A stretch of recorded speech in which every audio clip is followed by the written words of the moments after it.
Olá, pessoal! Vamos começar aí mais uma live com um tema super interessante. Nós vamos estar falando, gente, como otorrino. A gente está falando principalmente as questões do tempo, né? Tem tanta coisa interessante para a gente estar falando. A questão do tempo, sobre rinite, sinusite, amidalite de repetição, quando que a gente opera uma criança ou não. Nós vamos falar de um sintoma que é super característico do Covid. Também a Pauliana vai estar explicando para nós. Ela já entrou, já vou chamar ela. Se vocês quiserem, vão mandando a live para outras pessoas que você acha que pode ser interessante. Oi, Pauliana, tá boa? Oi, Luciana. Tudo Boa bom? noite. Boa noite. Tudo Eu estava aqui bem? já contando um pouquinho do que a gente ia falar, do que a gente vai falar na live, né? A gente vai falar. Eu Ótimo. já Tá me falei aqui, ouvindo ó. bem? Eu tô te ouvindo bem. E você? Também, tá ótimo Também? aqui. Então, ótimo. Já estou falando aqui, ó, nós vamos falar de rinite, de sinusite, de amidalite de repetição, quando que é a indicação de internação, de cirurgia em crianças. Nós vamos falar de um sintoma que está super característico no Covid. Olha, Pauliana, eu acho que é um dos únicos que a gente fala assim, não, é quase certeza que é Covid. Esse sintoma, assim, ele é bem característico. Nós vamos falar do teste do olhinho, da orelhinha, quais são as indicações do teste da orelhinha, quando eu preciso fazer algum outro tipo de exame um pouco a mais. Então, é muita Ótimo. informação nessa live, gente. Vocês estão vendo esse Mas assim, aviãozinho? são os temas do nosso dia a dia, né, Do Luciana? E nosso assim, dia eu a acho que são dia. muitas dúvidas. E são dúvidas muito frequentes, né? Que assim, são frequentes nos nossos consultórios. Eu acho que é bom, né? A gente esclarece muito, né? E Ah, informa mais o eu, pessoal. eu na pediatria não consigo ficar sem vocês otorrindo. A gente tem que andar de mãozinha bem dada. Aí eu estava falando com o Que pessoal que bom. nós estamos com muitas informações muito importantes. Então, esse aviãozinho que tem aqui embaixo, mande para algumas pessoas, convide as pessoas para participar com a gente, que pode estar esclarecendo a dúvida de tanta gente. Ainda mais aqui para nós no Centro-Oeste, que nós estamos com esse clima que está judiando, né, da gente agora. Ainda junto o Covid, pensa a confusão, como dificulta para nós médicos. Não, e assim, e é interessante também a gente falar muito a respeito, porque eu vejo que tem muitas famílias que estão receosas de sair de casa também, né, Luciana? E assim, para ir, para Exatamente. consultar. E são coisas, às vezes, do nosso dia a dia que a gente consegue esclarecer muito, né? Então, a gente consegue orientar muito pelo telefone, né? Tirar muita dúvida também e falar quanto que é necessário realmente ir no Para não consultório, perder procurar um o tempo das pronto-socorro. coisas, né? Porque eu vejo que tem muita gente que fica com sintoma em casa e tá receoso e às vezes as situações complicam pelo medo de sair de E casa, passa da né? hora Então, para a gente poder, pra gente poder ajudar, né? Intervir no momento certo. O isso. que nós E vamos como que tá o começar dia a dia do seu falando? consultório? Tá Oi? com muita rinite? E o dia a dia do seu consultório? Tá tendo muita rinite, Ó, rinocinusite? agora ficou fácil da gente trabalhar, né? A gente juntou os sintomas da rinite com os do Covid, então ficou assim, super fácil pra gente na pediatria, né? Fica Porque os sintomas, tranquilo. graças a Deus, nas crianças estão bem sutis, né? 2, 3 dias, assim, sintomas leves, a grande maioria das vezes. E aí coincide muito, né? Porque o Covid, ele é multifacetado, ele tem múltiplas apresentações, né? Então, Uhum. assim, a gente precisa realmente estar atento, observando. Às vezes uma criança que a gente já conhece, né? E também ajuda. Já sei que toda época do ano é assim, né? A gente vai tateando, mas não tá difícil, olha, não tá fácil, não. Porque, assim, essa época, a gente tem que lembrar também que a gente tem aquelas épocas das infecções, infecções respiratórias também, né? Isso. Então, assim, realmente os sintomas se confundem. Então, quando a gente fala de anosmia, a gente tem que pensar que várias outras situações também podem levar à diminuição do olfato. Né? Então, assim, essa avaliação médica, né? Isso é muito importante. Por exemplo, um quadro de rinite, se a criança está muito congestionada, tá com coriza, tá com muito muco no nariz, nariz bem congestionado. Às vezes é comum ela diminuir o olfato, né? Olfato. No caso das rinossinusites também, quando tem aquela secreção mais espessa no nariz, nariz muito inflamado. Também pode acontecer essa Exatamente. diminuição. Muitas vezes na sinusite a gente tem a perturbação do olfato. A criança pode estar sentindo, às vezes, um cheiro ruim ou não está sentindo cheiro. E criança, às vezes, é difícil, né? Porque nem sempre ela sabe expressar, né, Luciana, o Não, que, que ela está eles não sentindo, né? sabem. E assim, então, a Pauliana já começou, então vamos começar a falar desse sintoma que é bem, assim, que é bem sugestivo, a gente pode falar que é característico, mas que é bem sugestivo do Covid, que é a anosmia. O que é a anosmia? É não sentir o cheiro das coisas. Né? E aí, Pauliana, é uma coisa interessante, que eu tenho visto com bastante frequência. Eu trabalho na telemedicina de orientação de Covid, né? Então eu atendo adultos lá também. E eu tenho visto muitos pacientes, assim, doutora, perdi completamente, mas geralmente no Covid eu não estou vendo, eles estão congestos. Você está É, percebendo? É uma gripe mais. É como se fosse uma gripe seca, então ele perde o olfato, alguns perdem o paladar, mas não tem aquela catarreira, não está tão congestionado. E assim, eu atendi uma mãe essa semana que eu morri de rir. Ela falou assim, doutora, sabe como que a gente ficou sabendo que a gente estava com Covid? Eu como? Meu marido tem um chulé que ninguém aguenta. Aí eu não senti o cheiro do chulé dele. Aí minha menina falou que, mãe, como assim? Eu, cheira essa meia, cheira essa meia. Aí a filha também cheirou e não sentiu o cheiro do chulé do ninguém estava pai. sentindo. Aí foi a forma. E estava positivo mesmo. Mas isso que você falou é a grande diferença. É aí que a gente consegue diferenciar essa questão da anosmia. Então, tanto na rinite quanto na rinocinusite, nos quadros gripais, vai ter uma congestão nasal mais importante, né? O nariz vai estar entupido mesmo. No caso da rinite, vai estar bem congestionado, com aquela secreção transparente, aquela coriza mesmo. No caso da sinusite, aquele catarro grosso mesmo, secreção amarela, esverdeada. E no Covid, não. É aquele ressecamento mesmo do nariz, a perda do olfato sem estar com o nariz entupido. Exatamente. Eles reclamam muito também de um ardor na garganta, que é um pouco diferente do que a gente vê na infecção de garganta, né? Porque na infecção de garganta eles sentem dor para deglutir, às vezes. Aí eles falam, doutora, não é uma dor, é um ardor, é como se coçasse a garganta. Alguns falam, usam esse termo, de coçando a garganta. É isso que você tem E visto também? também. E assim, essa questão da perda do olfato, ela aflige muito, porque muitas vezes ela é um dos últimos sintomas que vão desaparecer. Então, assim, vem pode vir a diarreia, aquela dor de cabeça muito intensa nos primeiros dias, que depois, ainda bem que na maioria dos pacientes os sintomas vão se normalizando, né? Os pacientes muitos não vão precisando de internação, Aham. mas a perda do olfato, muitas vezes ela persiste, ela pode persistir até meses. É E mesmo. às vezes ela pode. O epitélio olfatório, que são as células, né, no teto do nosso nariz responsáveis pelo nosso olfato, elas são muito sensíveis. Tem Uhum. paciente que, assim, com resfriado, com uma gripe mesmo, influenza, às vezes perdem o olfato e com muita dificuldade de retomar esse sentido depois, né? E eu vi que tem alguns casos que ainda não voltaram. A gente não sabe, não pode falar que vai ficar para sempre, porque nós temos só 8 meses, mais ou menos, agora de Covid, né? Então a gente É. não sabe a duração. Então, eu acho que de Covid Luciana tem tem que até ser. um treinamento, eu não sei se você já viu, é uma coisa que está circulando muito entre os otorrinos, um treinamento olfatório, né? Acaba que é Não, mais como para que é? adulto, mas assim, você também atende muito a adulto. Aham. Você começa a estimular o seu olfato a voltar a trabalhar, como se fosse um treinamento mesmo. Uma Então você separa fisioterapia. alguns. Uma fisioterapia no Exatamente. olfato. Você separa alguns odores e vai fazendo assim umas 2 vezes por dia. Você pode pegar pó de café, vinagre, cravo, mel. Então, assim, todos esses pasta de dente. Então, assim, você vai e fica sentindo o odor característico, mais ou menos 15 segundos, uns 10 segundos, aí descansa 15 segundos, treina de novo para Que estimular o legal! olfato a voltar. Isso é bem interessante também, tem sido Eu bem não sabia, eu divulgado. não conhecia isso.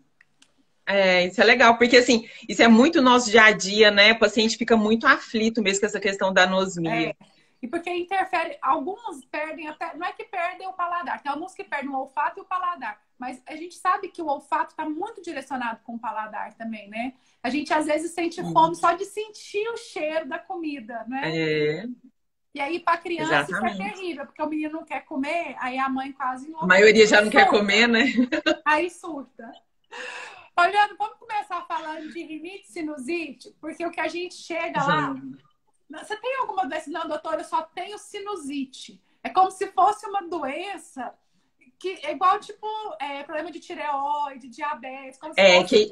que uma vez que ele teve, ele vai ter pro resto É da pro vida, resto né? da Acha que vida. é tipo hipertensão. Isso. Vamos falar um pouquinho dessa diferença? Vamos. Então, assim, a gente tem que lembrar que o que é a sinusite? A sinusite é a infecção do nariz mesmo, que normalmente ela vai aparecer como uma complicação, ou de uma gripe, de um resfriado, ou de um quadro de rinite alérgica. Uhum. Então, vai começar com algum processo de obstrução do seu nariz. No caso da rinite, a criança, o adulto, eles não vão ter todo aquele mal-estar da gripe mesmo, né? Normalmente a gripe vem com uma febre, mesmo que mais baixa, com um mal-estar mais importante. A rinite alérgica, o nariz vai ficar bem congestionado, no caso da criança, né? Muita congestão, pode ficar com aquela voz mais anasalada, né? Pode ter muita dificuldade de dormir à noite pela obstrução do nariz, pode roncar um pouco mais à noite por causa do nariz muito congesto. Coceira. E aí, esse nariz. Aquela coceira. Isso, muito. Eu tenho todos esses sintomas, Exatamente. entendeu, Poliana? Porque eu sou uma rinítica aqui em casa. Então, essa época do ano eu começo. Coço o olho, coço o nariz. É, e tem muito sintoma ocular também, né? A rinite alérgica, muito paciente pergunta se tem que ir pro oftalmo. Não, isso é da rinite mesmo, dá muito sintoma ocular também. E aí, se você não trata tanto o seu resfriado quanto a sua crise de rinite alérgica, elas podem se complicar. E a complicação delas que vai ser a rinocinusite, que é aquela secreção grossa, aquele catarro grosso mesmo no nariz, né? E aí a criança pode ter febre, né? Pode ter um mal-estar. Normalmente, criança não tem tanta dor de cabeça e febre alta igual o adulto.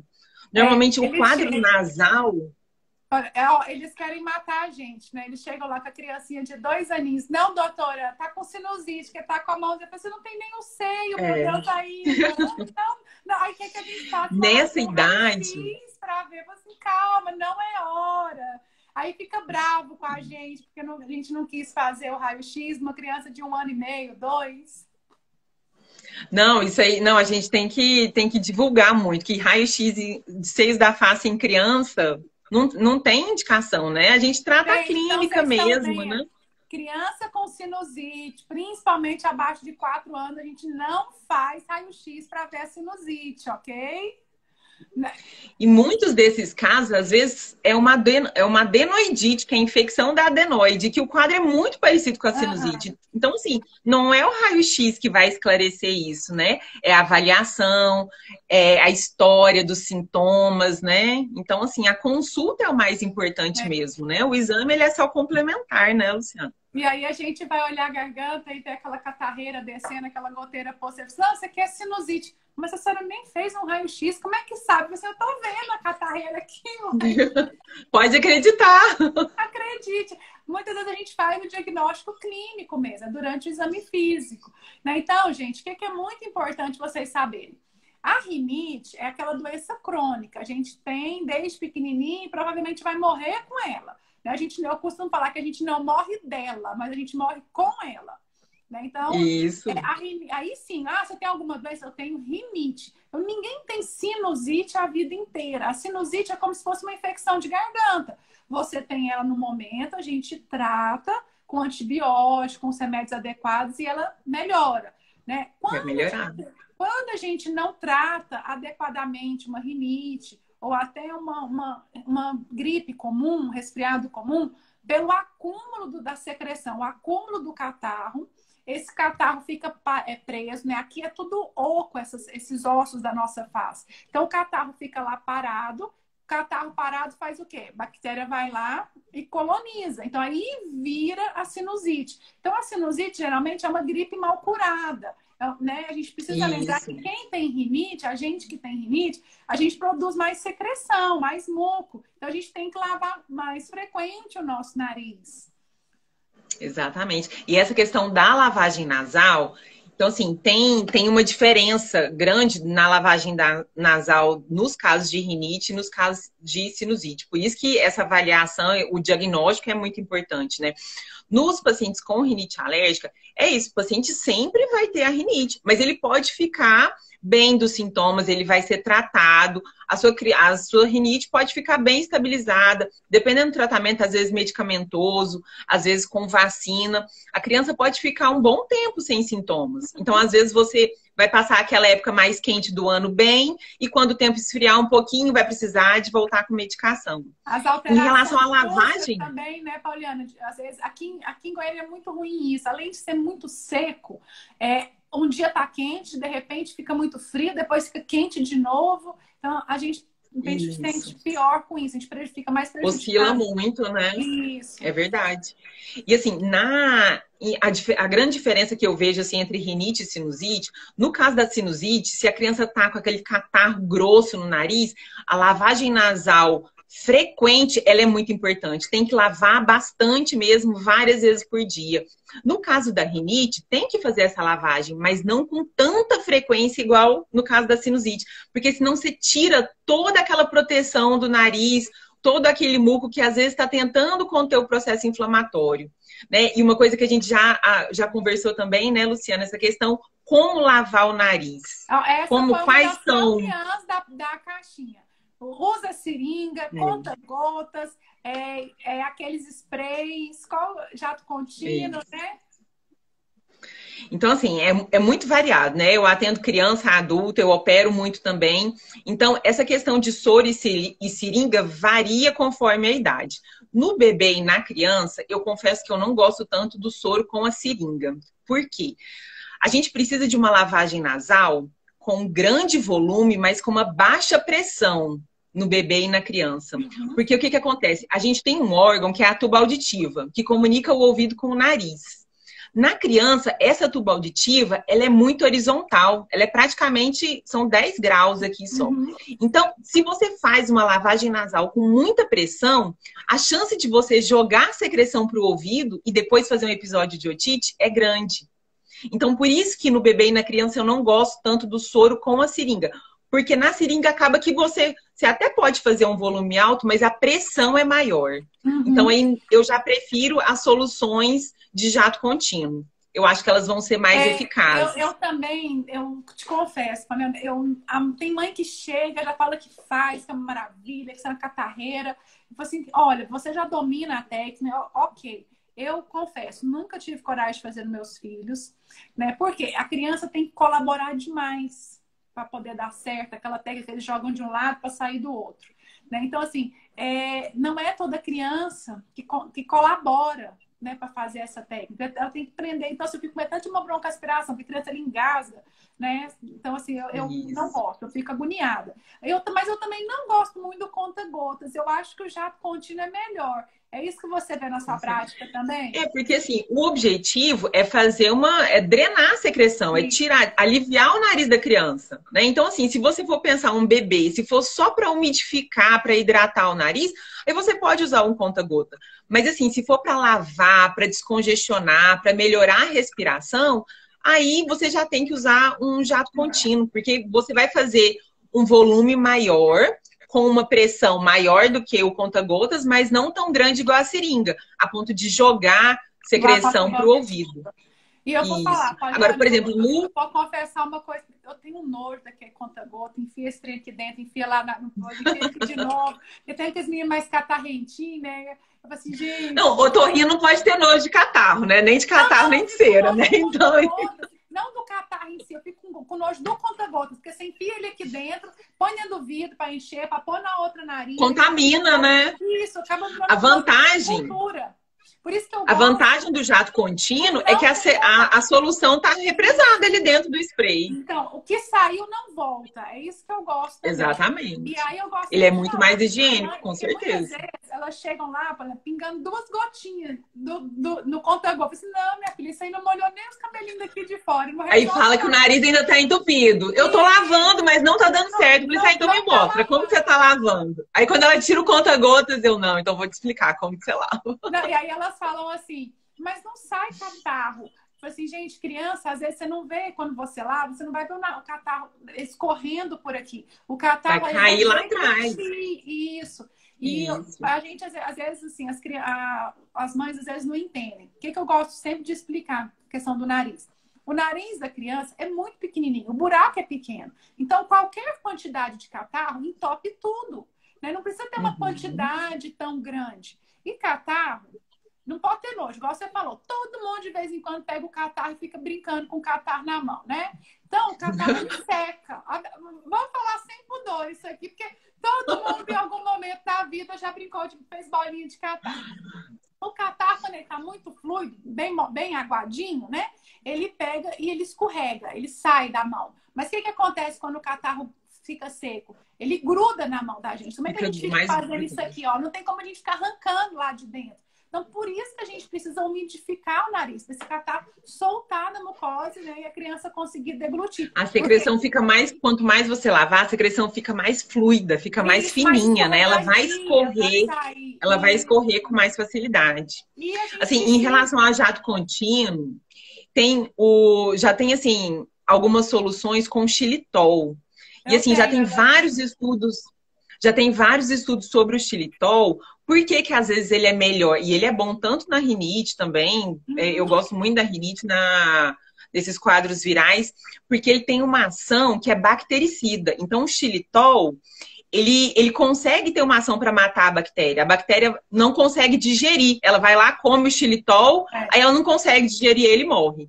Então, assim, a gente já está tendo uma melhora nessas crianças que fazem infecção de repetição, no uso da solução com xilitol. Você usa 2 vezes ao dia o xilitol ou você usa mais vezes? Então, o xilitol não importa, assim, não é aquela questão de volume alto, é a frequência. Então, assim, o ideal é que você use várias vezes ao dia. Então você, tipo assim, empanzinar as bactérias, sabe? Deixar as bactérias cheias de xilitol.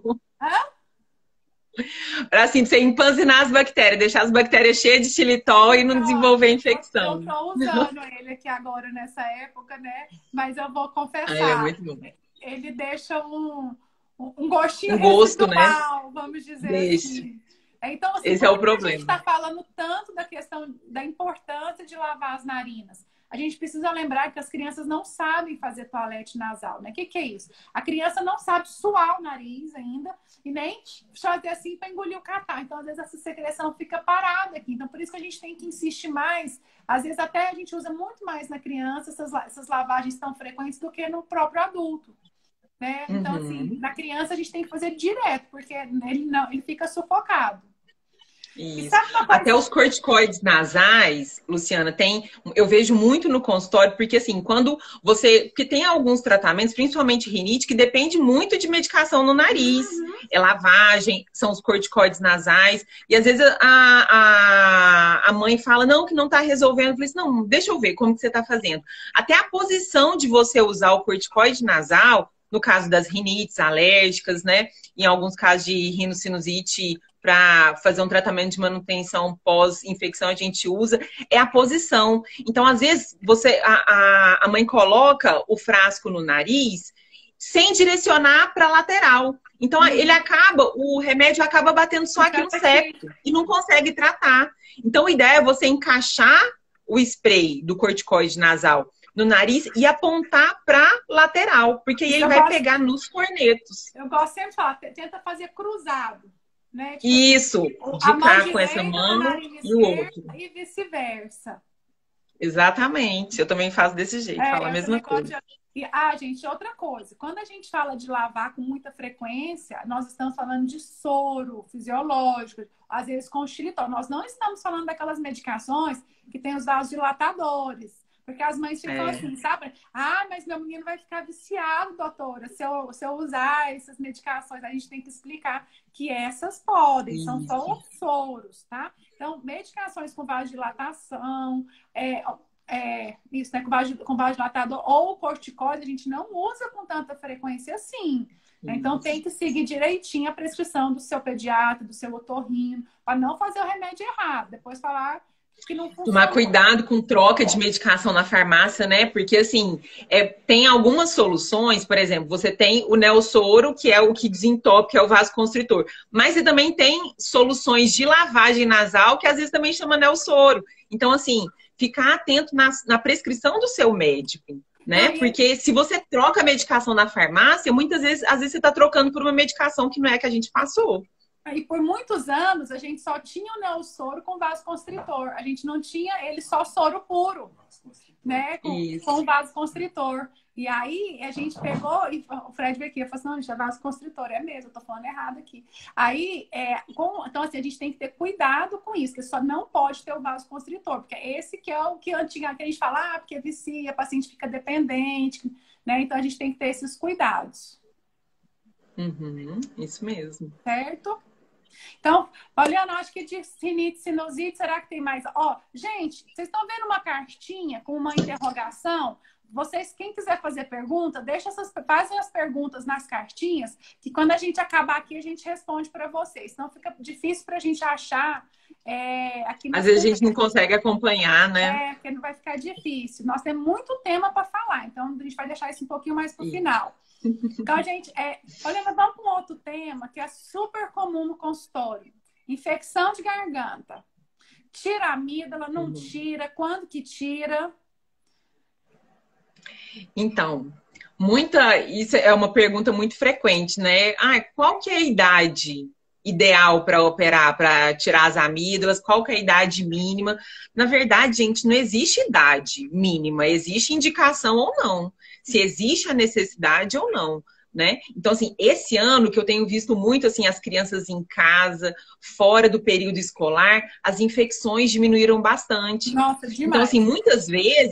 muitas vezes uma criança vai receber uma indicação de uma amidalectomia por infecções de repetição e depois vai passar um tempo, às vezes já aconteceu, os pais não quererem fazer a cirurgia naquele momento, passar um tempo as infecções desaparecerem.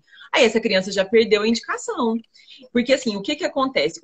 Além do grande prejuízo na qualidade de vida, e não só da criança, né? Uma criança doente, a família inteira fica doente, né? E normalmente a febre de amidalite é aquela febre assim de 39, 39,5 que demora para passar, né? Então assim, eu sempre falo que a indicação da cirurgia, principalmente das amígdalas, que são as infecções de repetição, elas vêm assim para diminuir a incidência de complicação. Porque cada uma dessas. Eu explico muito para o paciente assim: cada infecção que você tem, seu organismo vai lá e produz um anticorpo, que é a célula que vai matar a bactéria. Se isso começa a ficar de repetição, as suas células de defesa podem começar a atacar o seu coração e os rins, que são as complicações das amidalites de repetição, que é a febre reumática, a glomerulonefrite. Então, a gente indica a cirurgia para evitar essas complicações. Né? Então, assim, a criança tem que realmente estar fazendo aquelas amidalites, que é quando a amígdala enche de placa de pus, febre alta, porque às vezes chega no consultório e fala assim, ele tem muita dor de garganta, mas às vezes você vai olhar, não é um refluxo. Esse que eu acho que é o maior desafio, sabe, Paulina? Quando às vezes a gente chega a encaminhar para vocês, às vezes se é um paciente que a gente acompanha, eu pelo menos tento fazer isso. A gente já está acompanhando e realmente são amidalites de verdade, bacterianas, porque a gente também tem as amidalites virais, a gente precisa lembrar, né? Então, o que eu costumo fazer? O que é o grande problema na pediatria? Criança teve febre, dependendo do lugar que vai, às vezes não é pediatra. Aí o que fala? Não, isso aqui é garganta, não sei o que, taca antibiótico no menino. E às vezes não espera 72 horas, não tinha placa. Então, assim, a gente vê que em criança várias coisas dão febre, né? O próprio exantema súbito. Quantas crianças hoje estão aí com diagnóstico de alergia à amoxicilina, que na verdade ela foi um exantema súbito lá atrás e que ficou estigmatizado com isso. Então, assim, o que eu costumo pedir no consultório? Foi no pronto-socorro, pergunta pro médico, tem pus na garganta ou tá só vermelhinha?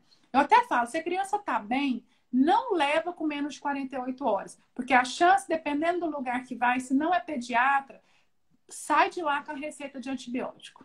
Porque o colega às vezes fica com medo, porque faz uma febre alta e o colega acha que febre alta é bactéria. A gente já viu que isso não existe mais hoje. A própria exantema súbito é uma doença viral, posso fazer febre de 40 graus, com a criança, uma das principais causas de convulsão febril por uma doença viral. Então, a gente não pode ter medo, né? Então, os colegas às vezes ficam preocupados. Aí, é aquela criança que fica tomando antibiótico todo mês, mas às vezes não foi garganta. Então, a gente precisa documentar bem essa questão, né?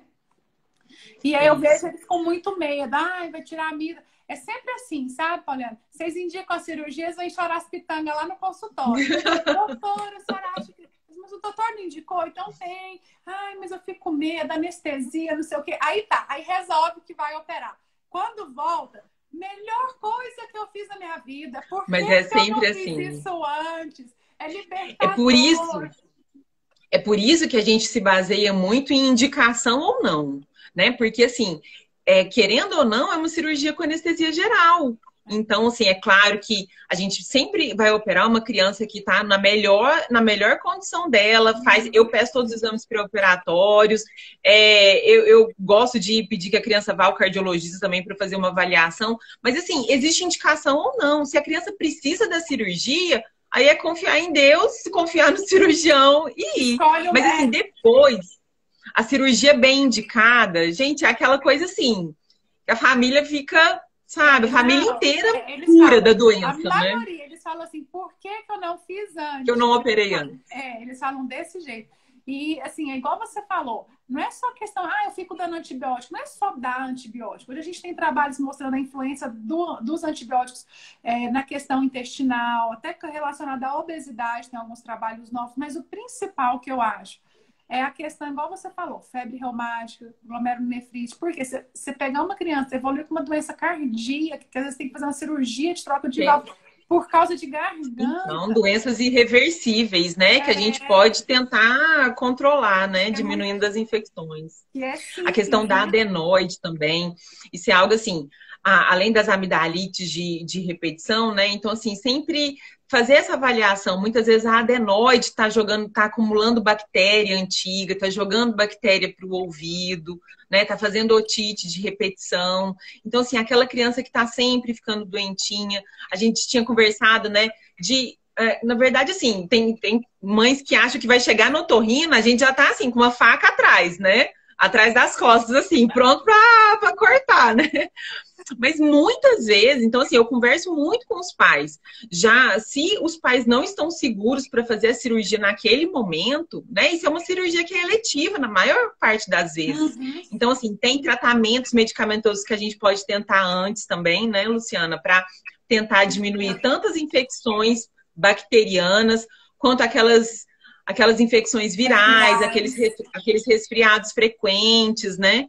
Então, tem tratamento também, né? Então, a gente sempre tá um acompanhamento e que seja bem indicado. Isso que eu acho que é o mais importante. E uma vez que for indicado, é melhor operar, gente. Por quê? Porque tem os outros riscos de complicações. Isso que é importante vocês saberem disso, né? Olha, uma outra coisa, antes da gente sair dessa parte aqui, né? Eles perguntaram muito também na caixinha sobre a questão do umidificador. Pode deixar ligado a noite toda. Aí outras pessoas, mais de 2 horas ligado em ambiente fechado. Qual que é a posição da otorrino? Então, a gente tem que pensar na cidade que a gente vive, né? Então, talvez o que a gente fala aqui não sirva para as outras cidades, mas assim, Goiânia é muito quente. Então, essa questão de tanto umidificador, ar-condicionado, ventilador, né? Isso é algo que muitas vezes é muito do nosso dia a dia. Eu não vejo problema do umidificador. Sim, se for um quarto muito pequeno, muito fechado, você pode deixar, não tem esse limite de 2 horas, né? Não tem tanto problema se você perceber que às vezes a criança tá dormindo bem, não tá ficando congestionada, que às vezes quando você deixa o umidificador uma noite inteira em um quarto que é mais fechado, às vezes a criança pode começar até a ficar um pouco congesta, né? Mas assim, se a criança dorme bem, não tem problema. Sabe que né? Principalmente nessa época do ano, que é muito seco, né? Eu brinco e falo assim, então quer dizer que eles ficam assim, eu tenho que acordar de madrugada para desligar o umidificador? Eu falo assim, se você morasse na beira da mar, você ia desligar o mar? Então, assim, a gente está pondo o umidificador porque nós não temos umidade aqui na nossa região. Né? Então, assim, mas a gente tem que lembrar que tem alguns cuidados. Por exemplo, durante o dia, esse quarto tem que estar aberto, ele tem que ser arejado, porque senão pode dar mofo, né? Aqueles umidificadores que a gente consegue rodar e regular ali a fumacinha que sai. Então, assim, você regula de uma forma que não precisa deixar o chão molhado. Eu tenho um aqui que ele é tão potente que se eu ponho no máximo, ele molha o chão. Então, assim, eu não preciso deixar no máximo, né? Gente, se ligou o ar-condicionado, tem que ligar o umidificador. O ar-condicionado resseca ainda mais. Né? E eu sempre oriento. Tomar cuidado. Lavar o umidificador com detergente neutro, né? Enxaguar bem e, se possível, sempre usar água filtrada. Né? Então, acho que são algumas orientações assim que foi uma dúvida também bem frequente. Olha, nossa, e o ar-condicionado está sempre... Meu Deus! Tá sempre tomando cuidado com o filtro do ar-condicionado, tá sempre limpando com frequência, né? Essas medidas ambientais, assim, que a gente já falou da rinite, mas vale a pena ressaltar, elas são muito importantes no controle da rinite, né? Não é só remédio, não é só medicamento. Então, colocar tem aquelas capas anti-ácaro também para colchão, para travesseiro, aquilo é muito eficaz mesmo, porque querendo ou não, quando a gente vai fazer esses testes alérgicos em criança, a grande maioria dos alérgenos que dão a rinite alérgica são os ácaros mesmo. Então, assim, as capas são muito interessantes. Você coloca a capa anti-ácaro, você não tem que ficar tirando para lavar a capa para ficar ali para não deixar contaminar seu colchão, vai trocando só o restante da roupa de cama. Evitar ficar varrendo casa, né? Porque a vassoura levanta muita poeira. Então, assim, joga água, passa pano, mas assim, tira a vassoura. Alergia não pode. Muito cuidado. A questão de cigarro também, né, Luciano? Cigarro é um grande vilão, né? E às vezes a pessoa fala assim, não, mas eu não fumo perto do Joãozinho. Não, ele vai lá na varanda, fuma e volta cheio com a fumaça no cabelo. Exatamente. O pessoal da barba, né? Das barbas compridas, hoje tá na moda. Aí vai lá fora, fuma e volta com cigarro tudo aqui na roupa. A roupa cheirando cigarro também. Então assim, o controle ambiental, ele é da casa toda. E na infância a gente vê muito também, Pauliana, a questão dos berços, né? Que é aqueles protetores de berço. Cheio daqueles protetores, né? Só para juntar a poeira. A Vanessa tá perguntando aqui, aspirar pode? É muito melhor do que a vassoura, né? Com certeza. Eu fico chocada o dia que eu passo o aspirador no tapete. Eu falo assim, meu Deus. No tapete, né? Vou jogar esse tapete fora, porque... Não, e com criança em casa, às vezes você acha tudo no tapete. Deixa a casa muito aconchegante, muito bonita. E aqui eles gostam de assistir televisão no tapete. Os três, o Fred, o Lucas e o Samuel. E eu tenho rinite, assim, eu fico... Mãe, a gente nunca senta no sofá, né, Poliana? Não sei se é aí no sua casa. Não dá tempo. Só depois que todo mundo dorme. Só pôr no sofá, porque a gente nunca vai lá achar. E aí... eu vejo que, dependendo da época, isso me piora um pouco, sabe? Aí, assim, tem essa questão, né? Os tapetes, cortinas. Aí tem muito paciente que pergunta, tem que tirar tudo? Gente, depende muito do grau da sua rinite. Depende de como a sua criança tá. Se a sua criança não tá convivendo bem, se você já fez as medidas ambientais que você consegue, você tá usando medicação e a criança ainda tá sintomática, então você vai ter que começar a tirar essas coisas. Porque acumula ácaro mesmo, não tem jeito. Lembrar da cortina, né? Que às vezes a gente é bonita, mas a gente tem que lembrar que tem que lavar com frequência. A gente põe a cortina e acha que daqui 30 anos vai lá ver como é que tá essa cortina. Não dá. Então a gente não pode esquecer que não adianta eu entrar só com medicações se eu não fizer esse controle ambiental. Tem que andar junto. E muitas crianças melhoram só com controle ambiental. Então, quanto menos medicações a gente precisar usar, melhor ainda, né? Olha, porque aquela coisa não tem cura, né? Tem controle, né? Então, esse controle tem que ser pro resto da vida. Nós temos 17 minutos. Vamos falar um pouquinho do teste da orelhinha? Vamos sim. Porque, assim, as pessoas, às vezes, ainda mais nessa questão da pandemia, fica achando que não precisa fazer, o neném que nasceu, né? Então, assim, a gente precisa lembrar, gente, que os testes de triagem, a gente quer que vocês façam para dar normal. Esse que é o objetivo. Mas, se der errado, para a gente fazer uma intervenção mais precoce, né? Então, assim, eu trabalho muito com audição infantil, né? Eu trabalho no CRER com deficiência auditiva, faço implante coclear em criança que nasce com perda auditiva. Então, isso é uma coisa, assim, muito importante, né? Então, o que a gente preconiza hoje em dia? A gente tem que fazer o diagnóstico, a triagem auditiva, ela tem que ser realizada no primeiro mês de vida. Então, assim, se a criança falhou no teste, se fez o teste da orelhinha na maternidade, ela falhou no teste da orelhinha ali na maternidade, ela vai repetir uma vez esse teste da orelhinha, que são as emissões otoacústicas, e assim, até um mês de vida. Passou dali, se ela falhou de novo, ela já tem que ir para o que a gente chama que é o diagnóstico. Então, a gente tem que fazer o diagnóstico da perda auditiva na criança até os 3 meses. É isso que, assim, que a gente preconiza mundialmente, para a gente tentar intervir nessas crianças o mais rápido possível. Então, se a gente consegue fazer esse diagnóstico com 3 meses, com 6 meses a gente já começa a fazer a intervenção. O que é essa intervenção? Se essa criança não está ouvindo, se ela realmente tem uma perda auditiva nos 2 ouvidos, a gente coloca um aparelho auditivo nessa criança, para que ela consiga ouvir o som da nossa voz, ouvir a voz da mãe. A criança só vai aprender a falar se ela tiver acesso ao som da nossa fala. Uhum. Então, assim, se ela tiver uma perda auditiva, a gente tem que... Por isso que é importante fazer o diagnóstico o diagnóstico e a intervenção nos primeiros 6 meses. Porque aí a gente já consegue dar para essa criança a possibilidade dela desenvolver normalmente, como uma criança normal ouvinte.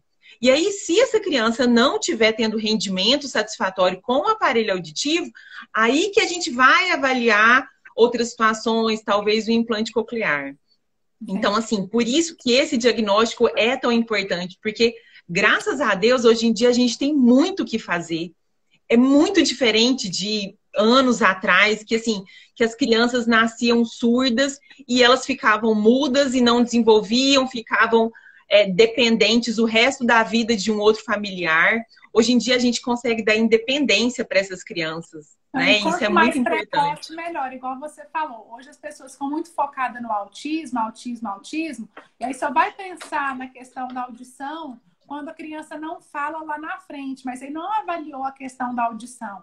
Né? Então a gente precisa lembrar do prematuro, que a gente tem que ter uma vigilância maior. Aquela criança que teve uma icterícia muito grave, a gente também tem que avaliar mais de perto. Né? Então eu acho que é muito... Porque em muitas situações, só o teste da orelhinha não é suficiente. Então, assim, se você ou seu marido tem uma história familiar de perda auditiva, se vocês são parentes, se vocês são primos, que aí vocês já podem carregar uma carga genética familiar, isso também é um fator de risco. Se a mãe teve alguma intercorrência na gestação, teve alguma febre que não conseguiu esclarecer o foco, se teve algum problema no parto, se o bebê nasceu com Apgar, nasceu mais, teve alguma intercorrência, isso. Uhum. Se ele precisou de antibiótico logo depois que nasceu, se teve uma icterícia que precisou de transfusão de sangue. Então, são várias as situações que o teste da orelhinha, por si só, ele não consegue resolver, ele não consegue te dar segurança se o seu bebê está ouvindo normal. E aí que a gente precisa do diagnóstico. Aí a gente vai partir para o BERA ou PEAT, que é um exame que é bem mais detalhado e que, se ele é feito logo nos primeiros meses de vida, você consegue fazer o exame em sono natural. Não precisa de sedar a criança. Né? Mas mesmo que seja depois de 6 meses, se precisar de sedar, e eu já vi muita família que teve indicação de fazer o BERA e não quis fazer por causa da sedação. Gente, você tem que imaginar que o resto da vida do seu filho, em termos auditivos, de independência, depende daquilo. Né? A gente pode fazer muito hoje em dia. Muito grande, porque não é só na questão da fala, na escola, nos colegas, em tudo. Isso.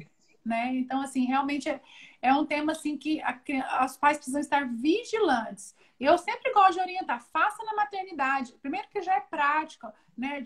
Praticamente todas aqui em Goiânia hoje eu acho que faz, na grande maioria. Uhum. É uma saída a menos. Porque é lei já, né? Tem que fazer. Então, assim, é uma saída a menos. A gente sabe ali que nesse primeiro mês, para sair com o bebê é um evento, né? Então, assim, muito já difícil. Tá ali, já aproveita, já vamos resolver, né?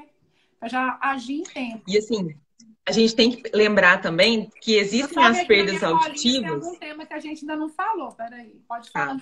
Só lembrar, assim, que tem as perdas auditivas também, Luciana, que às vezes elas podem ter aparecimento tardio. Então, mesmo que o seu bebê tiver um teste da orelhinha normal, se em algum momento você achar, ah, meu filho parece que não está reagindo ao som, eu converso com ele, ele não se acalma com a minha voz, tem algum barulho na casa, ele não reage. Então, tudo isso tem que ser investigado. Existem algumas... a cabeça para ouvir, ou só ouve TV muito alto, né? Também tem perdas genéticas que vão aparecer mais tardiamente. Tem algumas outras doenças do nervo auditivo que também dá um teste da orelhinha normal e a criança não ouve tão bem.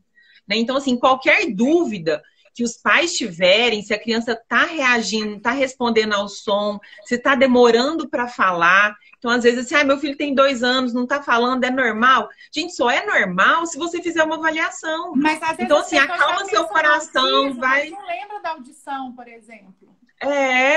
Eu tenho muita criança que às vezes foi para fono porque não estava adquirindo linguagem antes de procurar o diagnóstico, antes de procurar a pediatra, antes de procurar o otorrino para saber se tinha algum problema auditivo. Às vezes vai para o neuropediatra e eu recebo a criança do neuropediatra achando que é autismo para avaliar a audição. Na escola, a criança não tem um bom desenvolvimento escolar, mas porque às vezes os meninos não ouvem. Então a gente tem que sempre lembrar, né, e não menosprezar a avaliação auditiva. Muita criança com déficit de atenção, Luciana. Pode falar, isso é muito importante. Muita criança com déficit de atenção, que está sendo tratada com medicamento, muitas vezes tem uma perda auditiva unilateral e não foi avaliada na idade escolar. Então, assim, é uma época boa para você também fazer uma avaliação auditiva quando seu filho vai entrar na escola, para você garantir que ele tenha um bom rendimento, né? Então, isso é muito importante também. E falando da questão do ouvido, o único tópico que falta a gente falar aqui, que nós temos 10 minutos, já tem 10 perguntas aqui para a gente responder, seria a questão das otites de repetição. Fala um pouquinho dessas para a gente, que eu vou selecionando as perguntas aqui. Tá. Em relação às otites, inicialmente a gente vai descartar aquelas imunodeficiências, né, que são doenças que são relacionadas com a dificuldade da criança, né, de combater essas infecções do dia a dia, e os fatores obstrutivos também. Então, uma criança que tem otite de repetição, você tem que fazer uma avaliação do nariz. Olha a adenoide, será que essa adenoide não está grande, tal? Porque a comunicação do ouvido com o nariz que é a tuba auditiva, esse ósseo no nariz se abre lá na frente da adenoide. Então, às vezes, quando a adenoide está muito grande, ela obstrui essa comunicação. E aí, aquela secreçãozinha que normalmente é produzida no ouvido fica presa ali dentro, porque o nariz está todo entupido pela adenoide. Então, aquela secreção parada, que a gente chama de otite média com infusão, vai desencadeando infecções de repetição no ouvido, a otite média aguda. Então, olhar o nariz. Às vezes a adenoide acumula resto de bactéria antiga, né? Tentar fazer essa lavagem nasal, trata bem a rinite alérgica, trata bem o refluxo. Refluxo pode... A secreção ácida chegando aqui na rinofaringe obstrui também a tuba auditiva, pode dar otite de repetição também. Aqui teve uma pergunta sobre isso aqui, ó. Então, já respondendo essa aqui, ó. Refluxo pode afetar a criança a ter muita infecção de sinusite? Não só a sinusite, como você acabou de falar, então, a otite também. Otite também. Tá certo? Isso. Aqui tem uma pergunta da inalação. Eu acho ela interessante. Eu lembro de não sei se você usa, até quero saber. Você usa o penetro inalante? Você usa essa medicação? Eu gosto muito do Clenil. O otorrino adora um corticoide. Porque às vezes faz aquela inalação, porque ele é super arcaico. Porque ele é um descongestionante, ele alivia mesmo. Ele alivia, sim. Só que eu acho ele tão Ele é bom. arcaico. Isso, a inalação, ela só não substitui a lavagem nasal. Isso eu falo muito para o paciente, né? Ela ajuda muito, mas ela não substitui a lavagem. Então, ok. Deixa eu ir selecionando outras aqui. Outra pessoa perguntou de inalação, perguntando se pode usar ventilador para o bebê. Eu prefiro... Então, assim, ou você deixar o ambiente mais ventilado, porque o ventilador, ele levanta o pó do chão. Mas, assim, se não existe a opção do ar-condicionado ou de deixar o quarto mais ventilado, né? Então, assim, esse chão tem que estar muito limpo, a pá do ventilador muito limpinha também, o mínimo possível de... fica limpando a pá do ventilador. Pois é. Eu acho mais complicado também. Eu também acho meio complicado. Essa aqui, ó. Criança fissurada. Essa aqui é interessante. Na verdade, essa foi um dos temas da minha aula do Congresso Goiano Brasiliense. A fissura palatina, ela dá uma alteração na tuba auditiva. Ela prejudica o funcionamento da tuba auditiva que vai equalizar a pressão ali de dentro do ouvido. Então, muitas vezes, a criança começa a ter infecção de repetição porque fica com aquela secreção acumulada ali no ouvido, porque a tuba auditiva não funciona. Então, em muitos casos, você tem que colocar um tubo de ventilação. É uma das grandes indicações de tubo de ventilação na criança, são os fissurados, porque a tuba auditiva não funciona. Então, às vezes, a gente deixa o tubo de ventilação até o tratamento da fissura palatina, que normalmente é por volta de 1 ano e meio, 2 anos de idade, às vezes. Ok, ó, essa aqui, ó. O Montiler pode tirar do sono? Ela quis perguntar isso. Gente, Montello Cache é muito assim, já teve muito estudo falando das alterações comportamentais com Montello Cache. Então, assim, ele nunca foi proscrito, mas, assim, sempre que a criança tem alguma alteração comportamental, eu retiro. Porque é uma medicação excelente, eu gosto muito, mas se começou a alteração comportamental, eu já tiro. O meu filho teve, ele ficou super agitado. Assim, eu nunca tive reclamação do meu filho na escola, da professora assim, ele não tá parando quieto na fila. Tipo assim, o que aconteceu com esse menino que ele não era desse jeito? Aí é o remédio, vou tirar. Exatamente. O Marcos perguntou aqui, crianças com sinusite de repetição, quando libera para fazer natação? Então, na verdade, assim, eu parto do ponto que criança tem que ter vida de criança. Então, assim, ela pode fazer natação, a gente tem que conseguir controlar essas infecções de repetição. Será que essa criança não tem uma adenoide grande? Será que ela não está com uma rinite que não está sendo adequadamente tratada? Então, assim, vai para a piscina, lembra de saiu da piscina, toma um banho, lava o nariz com bastante solução de soro fisiológico, né? Para tirar aquele alérgeno que podia estar na piscina. E a gente tem que conseguir controlar essa criança com vida de criança. Mas e quando ela tá com sinusite? Geralmente eu peço para não ir. Na crise, não. Na crise, não. Por causa do... Beleza. E até mesmo porque ela tá com infecção. Você vai colocar o organismo dela, tá tentando recuperar, vencer a infecção. Você põe ela para fazer uma atividade física, ela pode dar uma prostradinha depois, né? Uhum. E o laser para sinusite? É bom? Gente, laser é uma coisa assim que todo paciente pergunta no consultório, porque eles acham assim que o laser ele diminui assim a gravidade de cirurgia, o laser é maravilhoso, né? Mas assim, primeiro que cirurgia de sinusite em criança é muito raro, né? Muita gente fala do laser para cirurgia de amígdala, adenoide. Eu acho que não diminui o índice de complicações, aumenta um pouco a dor no pós-operatório, mas assim, para tratamento de sinusite, não. Não tem indicação, não. Eu gosto sempre de falar, Poliana, nós temos 3 minutinhos, 4, eu acho, que a importância da gente fazer um diagnóstico correto e não deixar essas rinites, esses resfriados comuns evoluírem para sinusite.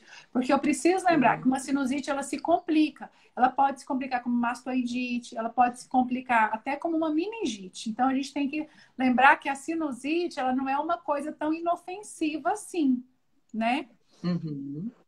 Aqui está perguntando, bebê pode tomar banho de piscina e mergulhar, não causa otite?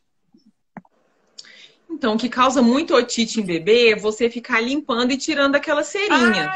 Né? Então, assim, fala sobre isso. A cera, gente, a gente não limpa o ouvido. Assim, gente, ouvido, se tem cera em excesso, é o otorrino que vai tirar.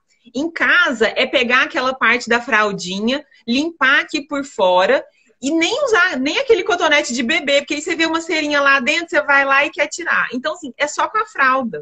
Se você deixa aquela cera, você pode colocar seu filho debaixo do chuveiro, ele pode fazer natação, né? Então, assim, não é isso que aumenta a incidência de otite. Olha, tá uma polêmica aí agora. Muitas mães perguntando se libera o filho para natação na época do Covid. Eu costumo falar que questão de Covid não tem certo e errado, né? Uma verdade hoje, amanhã ela é uma mentira. Então, a gente tem que ter muito cuidado. Nós estamos caminhando, inclusive, como profissionais. Não tá fácil a gente se atualizar nesse momento, porque tudo muda o tempo todo. Então, às vezes, a gente dá uma opinião hoje que daqui a um ano pode ser que não valha. Mas, assim, qual que é a sua opinião pessoal sobre isso? Então, agora eu voltei meu filho para natação. Então, assim, eu falo o que eu faço com o meu, né? Eu tenho um de 6 anos, porque assim, eu penso muito no fator emotivo, assim, das crianças também, sabe? As crianças já estão fora da escola. Então, assim, a atividade física, né? Ela libera endorfina. Então, assim, dá um bem-estar que a criança não está tendo na escola. Não está tendo tanto contato, não está saindo de casa. E as Então, assim, crianças assim estão que reabriu a sofrendo escolinha do muito. meu filho, eu fui a primeira a matricular. Eu coloquei. Geralmente, o que eu tenho orientado? Eu acho que é muito importante as crianças fazerem atividade física, as crianças não estão pegando sol, a gente tem visto assim como tem aumentado a questão das crianças, a questão de ansiedade, a obesidade, e como não tem o sol e ainda aumentou a obesidade, como os níveis de vitamina D dessas crianças estão caindo, né? Porque tem relação também com a Isso. obesidade. Eu acho que é muito importante a atividade física, sim. Eu tenho sugerido assim, não dá para fazer um tênis, um futebol, mas se não der, vai para natação. Porque é melhor do que ficar É sem porque, fazer nada. assim, Até e brinquei tem, esses tem dias, que teve ter uma todos os pergunta. cuidados, né? Alguém me perguntou naquelas caixinhas de perguntas assim, gente, vamos pegar aquele sabonete que não arde os olhos, põe na piscina, tá tudo certo, tá Aí lavado do joga, né? menino. A gente já tem que lavar as mãos toda hora, o menino já sai lavado. Quem dera, Não, né? e assim, quem tem piscina em casa, tem muito professor que Não, vai em quem tem casa piscina em também, casa, né? não, aí não tem nem que discutir, aí vive na piscina, isso aí não. Assim, Ah, é. às vezes a questão da aglomeração, né? Que a gente também, como é que faz? Isso.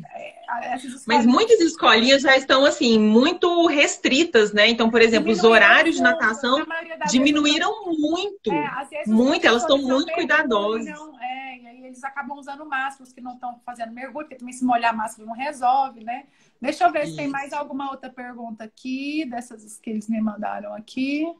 Da inalação. Ah, tá. Aqui, ó. Perguntou qual que é a posição de colocar o Sorine e o Avance. Ah, tá. Então, o Sorine, que é o soro fisiológico, é lavar. Eu gosto muito de abaixar um pouquinho a cabeça da criança, né? E jogar bastante, mas a posição do soro não tem tanta relação. O que eu não gosto, tem que tomar cuidado com o bebê, por causa não fazer muita pressão, né? E do corticoide nasal, aquilo que eu e a Luciana tava falando, com a mão cruzada. Então, com a sua mão direita, você vai colocar aqui na narina esquerda e direcionando para lateral do nariz, porque tem que pegar aqui nos cornetos, que são estruturas que a gente tem na parede lateral. Então, sempre jogando aqui, ó, para lateral do nariz. Olha, nesses últimos minutos, sabe o que eu ia pedir para você falar para a gente? O que que a gente faz quando sangra o nariz? Aquela criança que tem até a tendência de sangrar o nariz. Porque a maioria das mães faz o quê? Levanta a cabeça do menino e segura. Como que a gente... Oriente. Então, aquela medida assim, para tentar conter o sangramento na hora, abaixa a cabeça, junta, pega os dois dedinhos, porque a maioria dos sangramentos de criança são sangramentos anteriores, são aqui do septo, que é por causa de tempo seco, às vezes fica mexendo muito no nariz, machuca aqui. Então, pressiona aqui com os dois dedos, pressiona um pouquinho, porque aí você vai apertar o vaso sanguíneo e vai ajudar a parar de sangrar. Beber mais água, lavar bastante o nariz. Eu gosto. Aí você vai lavar com Umidificador. soro umidificador. Tem uma solução de gel nasal, que é o Maxidrate, que eu falei a marca porque eu só conheço ele. Lava com soro, depois vem com o Maxidrate, que ele forma um gel para segurar um pouco a hidratação. Eu gosto muito também. Gente, mas não quando a gente fala da importância de fazer hidratação nas narinas, não podemos colocar hidratante de pele dentro do nariz, tá, gente? Por favor. Tem que explicar isso, porque, olha, não tem mãe de tudo quanto é jeito. Então, às vezes Tem, a eu pessoa diz, sei. não, eu tô hidratando aqui, vou hidratar o nariz também do menino. Então, não pode. É soro, Às gente, é vezes eu soro. gosto de pedir para pôr um gelinho por fora. Você usa também? Colocar o quê? Um gelinho. Às vezes a gente sempre tem aquele Ajuda, né, na hora do ajuda. sangramento, Compressa fria. não vira a cabeça do menino para trás, para aquele sangue ficar tudo lá atrás. Não, põe a cabeça um pouquinho para frente, pressiona e põe um gelinho. Se tiver Pode sangrando, colocar compressa fria. e se tiver sangrando com muita frequência, precisa ir no otorrino para ver o que que é lá. Se não tem que cauterizar alguma coisa, Isso, né? Deixa eu ver, gente. isso Nossa mesmo. live eu acho que vai acabar. Olha, vamos fazer uma fotinha nossa? Peraí, vou Vamos. desativar. Vamos lá. Ajeita o cabelo. Ajeita o cabelo. Você tira aí? Tirei. Tirei. Aham. Eu acho que a gente. Aí. Deixa eu ver se tem mais alguma resposta aqui antes do Instagram. Ele ainda não começou a Ai, contar. foi muito bom. Eu acho que a gente esclareceu muita coisa, né? Acho que a gente conseguiu cumprir o nosso, assim, os pontos Aham. que a gente achou que era importante falar. Não, cumprimos Porque era sim. muita Não, coisa. falamos muito. Falamos muita coisa. Ai, isso é ótimo, Luciana. Aqui, ó, a Luciana colocou aqui, ontem liguei o umidificador no máximo. Ela acordou com o nariz escorrendo. Será que é por causa do umidificador? Luciana, não é para ligar no máximo nem em cima assim da criança, né? Isso não. Deixa eu ver, pandemia, vamos ver se tem mais alguma outra coisa aqui. Teve muita gente. Teve, nossa, muita coisa. Espero. Ó, nós vamos deixar a live salva, tá? Ó, a doutora Pauliana operou minha filha das amígdalas. Fiquei super satisfeita. Ó. Muitos pacientes, amigos, obrigada, pessoal, pela participação aí. Foi muito legal, muita gente aí. O rinossoro é viciante? Não. O rinossoro, ele é soro, né? Assim, lembrar que o que causa dependência, né? O soro, a Afrin, a Turgil, Naridrim, esses que têm vasoconstritor, é aquele que desentope na hora. Se pingou o remédio, desentupiu na hora, esse é o do mal, não pode. Aqui a gente já falou do spray da seringa, deixa eu ver. Eu acho que aqui já tá ok. Deixa eu ver aqui pro final. Gente, acho que nós vamos precisar, não, que é repeteco. Foi muito boa mesmo. Oliana, eu quero te agradecer. Opa, seu vídeo travou. Alô? Oliana? Travou para vocês ou só para mim? Ah, voltou. Ó, essa pergunta aqui, ó. Pode colocar algum produto, aroma, no umidificador? Não. No umidificador. Eu achei que era no inalador. Não, no umidificador eu não vejo. Eu vejo, eu tenho alguns pacientes que colocam alguns óleos, né? Que é para acalmar a criança. Eu vejo no aparelhinho próprio. Um aparelhinho próprio, né? Eu nunca vi no umidificador, não. Não, acho que eu nunca usei, mas também não vejo muito problema, não. Eu também não sei falar sobre isso. Pessoal, Oliana, eu quero te agradecer, porque eu que agradeço. Foram Luciana. temas muito bons. É isso, no difusor, isso. Eu não sei falar. Eu acho que eu teria que ver como que é o funcionamento do difusor. Não, assim, eu tenho pacientes que usam, né? Assim, alguns óleos com aroma, que alguns são para acalmar, outros para relaxar. Só que aqui em casa eu uso os dois. Eu uso o difusor e o umidificador. Então, assim, eu não vejo problema. Se sua criança está dormindo bem à noite, não está causando alergia, não está acordando congestionada, eu também não vejo problema, não. Aqui, ó, a Delja que colocou, o umidificador estraga o óleo. Será que o óleo não estraga o umidificador? Pode ser. Porque normalmente esses óleos são usados em um aparelho próprio, né? Isso, é isso que eu acho. Geralmente eles são do difusor. Aqui em casa, eu até, de vez em quando, quando eu lembro, eu uso. E eu gosto. Mas o umidificador pode estragar. Meu receio é esse, porque fica tudo oleoso dentro. Eu não sei se entope, corrói. Muito obrigada, Jaca. A mestre dos olhinhos foi ótimo. Eu quero te agradecer, Poliana, pela disponibilidade, por trazer tantos esclarecimentos aqui para nós. Eu acho que foi muito, muito, muito bom, principalmente para nós. Foi muito legal. Período, né, que tá tão seco aqui, ó, meu olho coçando o tempo inteiro, a gente não pode coçar olho, e a gente que ainda fica de máscara o dia inteiro, essa máscara ainda pega, que vai dando angústia. Né? Mas então, assim. Não, mas foi muito bom, Luciano. Acho que tudo que é para esclarecer, para evitar muita automedicação, né? Ainda mais nessa época, tá todo mundo tão aflito, com medo de sair de casa. Eu acho que assim, vale muito a pena, né? Trazer informação. Foi muito bom, eu que agradeço. Foi ótimo, eu que te agradeço. Espero, pessoal, que vocês tenham gostado. A live vai ficar salva. Compartilha com os amigos, né? Se você achou que trouxe muitas informações, que foi bom para vocês. Conhecimento, eu acho que ele só multiplica quando a gente compartilha, né? Isso. Então, beijo. Beijo, Luciano. Comigo, que já passou de 1 hora, ele não pôs a contagem. Já.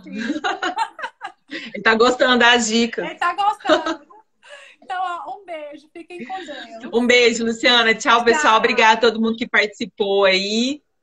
Até mais. Até mais.